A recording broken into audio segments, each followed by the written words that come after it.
One of the things I wanted to ask you about was, so I've seen, so here in Kansas City, maybe where you are, there's like a new recovery center. It's like a Oh IV yeah. hydration therapy, which I think is frankly dangerous since you have, I don't Yeah. think, like a medic. It's not a hospital, and so they're using IVs to try to help people recover. What do you like? What's your approach to seeing new things like that that are, at least to some of us, blatantly dangerous? It like Yeah. put people at risk. Yeah, no, I agree with you on that. And in fact, people sometimes ask me, was there anything? Because I tried a lot of weird stuff for this book, Right. and I describe in detail about that. But people often ask me, was there anything that you just was too weird or too scary? And this was one. This was one that I said, no way. I mean, I was offered. I went and visited one of these places, and they were like, Hmm. here, we'll give you a free session. And I was like, no, thank you. Like this just Right. looks dangerous, but it's also unnecessary. I mean, so the first thing that I will think about when I see something like this is, okay, show me the evidence. And what is sort of Right. the evidence that they're saying? And they're really not actually showing any evidence, but the things that they're saying is that it helps with hydration is one of them. Hmm. Well, you don't need an IV to be hydrated. And like, look, I recognize that there are situations, when someone is in the desert collapsing from dehydration and, whatever, an IV can be very helpful. Hmm. Um, if you're extremely sick with the flu and you've been vomiting or something, like an IV can be, literally a lifesaver. But for the most part, like healthy people do not need to be hydrated by IV. And in Right. fact, drinking water works just fine, contrary to what sports drinks and the whole bottled water industry. There's sort Hmm. of this whole industry that's arose from this. But then the other thing that these all sort of will promote that they have vitamins in them too, which I mean, this is just nonsense. You don't need to take vitamins in this sort of form. If you're eating a healthy diet, you get all of those nutrients and those vitamins that you need. And so you're either giving yourself expensive pee, or in some cases, there are actually vitamins that having too much can actually be dangerous. And this is Right, because they're something, fat soluble. yeah, and it's not good. So you really, I mean, really, one of the best things that athletes can do for themselves is stop taking supplements. Just Hmm. stop. You don't need multivitamins. You don't need vitamin C. You don't need calcium. You don't need any of this stuff. Now, the one exception that I would make to this is in some cases, people may need iron if they're training at very high levels, particularly Hmm. women of menstruating age. But this is something that you should actually really talk to your doctor about and make sure, because you really want some confirmation from a blood test that you're truly Hmm. anemic or trending that way. And honestly, you can take an iron supplement, or you could eat some red meat, and the red meat is going to be taken up so much better by your body. And Hmm. um, I hate to say this because I don't want to piss off vegetarians. I was vegetarian for 13 years, and Hmm. I finally quit because I was having sort of continuous problems with keeping my iron up. And I started eating red meat, and I felt immediately better. And I tried all kinds of supplements and really high dose iron pills, and they basically just gave me upset stomach, and my body was not able to utilize them nearly as well. And so I do think that it is totally possible, and it can be very healthy for people to train at high levels as vegetarians. But in some cases, if that's not working, I think meat is your best choice if you can do it. And I understand people have ethical reasons, and I don't Hmm. take issue with that. But really, iron is the only one. And it's kind of interesting to me. So many people will sort of only eat organic foods, and then they take supplements, and it's like, these are just like chemicals that are being synthesized in like some Yeah. lab in China. And Right. like a lot of the vitamins, the majority of vitamins come from overseas. But there's been all kinds of, I mean, I describe in the book two athletes who tested positive on drug tests from electrolyte supplements. And Yeah, like, this is I was going to so, ask you about that because I actually, with Lauren Barnett, my one of my friends, I his name's Lucas. I guess I won't say his last uh, name. He was actually also caught up in that. He was a professional triathlete. uh, Same time, same deal, same product, and it was one of those situations where it's like I've known the guy for several years through racing, but it's like it's a situation of, do you believe them? You want to believe them, and then yeah, then it leads to the questions of, it seems like it was an innocent mistake. So then I guess my question for you along that is like, should we require supplement manufacturers to like third party test purity of their I products. mean, I'm sorry, like, yeah, there's all these things now, but the solution is don't take the stuff. Like the Okay. thing that's so tragic. No, I'm being completely Yeah, no, serious. I Like I understand. I know I understand. sound really glib, but there is no good evidence that any of this stuff is helpful, Uh-huh. particularly for athletes who are already, like, by definition, really healthy, right? Like if you are an Right. elite or a serious athlete, you're already like being very careful about your diet, you're exercising enough, presumably like you're sleeping, all the things that you need to do. Like there's absolutely no good reason. I mean, it's so, to me, the tragedy of those cases is like, why were you taking the electrolyte supplement in the first place? Do you know Mm-hmm. what electrolytes are?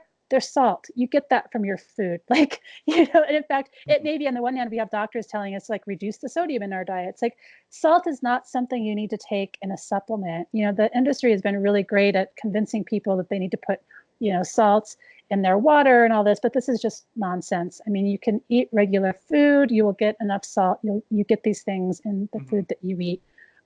Bananas are a great source of potassium. That's a great after, before snack. I mean, a lot of fruits have these things too. So many of the foods that we eat, are full of salt. Like it's just not something, most people are not salt deficient. And this Mm-hmm. idea that you need to be doing that. And again, this goes with all these other nutritional supplements, whether they're protein things. I mean, these protein powders basically exist because the milk industry had all this like extra whey proteins. They were Mm-hmm. like trying to figure out what to do with it. Yeah. There's really, I'm not saying that you should never, like, I don't know, these sorts of after workout shakes, I can understand that sometimes they're convenient, and I'm not Mm-hmm. necessarily always opposed to them. But I think that I mean, the supplement industry has shown again and again, there have been multiple cases of people testing positive for things that they ingested this way. And we know Mm-hmm. that there are manufacturing problems. And, the idea that you can find the good players and the bad, I mean, so many of the sort of base products themselves are coming from the same place.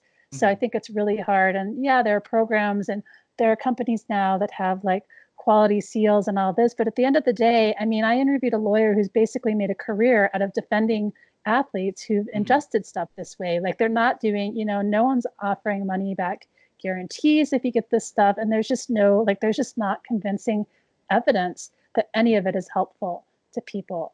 Mm-hmm. You don't need these. There's always new studies coming out about some fancy derivative or extract of X, Y, and Z. Most of Mm-hmm. that science is garbage, but it's also no reason to go, buy these supplements. It's just expensive ways of getting things that you can get much better through actual food.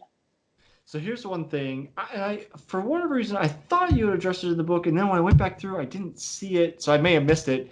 Um, I've seen a lot of people kind of agree with the sentiment that you're saying, and then they'll say the one caveat is like iron distance races where you need to take in easily digestible nutrition during a race. Would you suggest, say, whole food during the race, Okay, or? so during a race like that, no, this is a good question.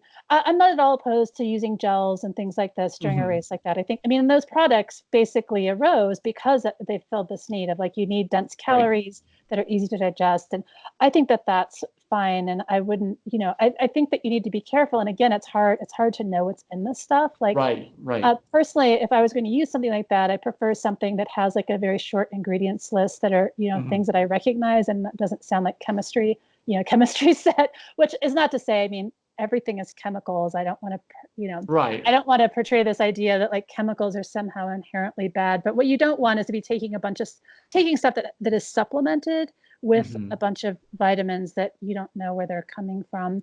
Mhm. But that said, I mean, I love eating peanut butter and jelly sandwiches. I make these little ones that I'll take on long mountain bike rides sometimes. I mean, there are whole foods ways that you can do this. Mhm. I understand that it's not always possible, but there are a lot of cookbooks and things out there.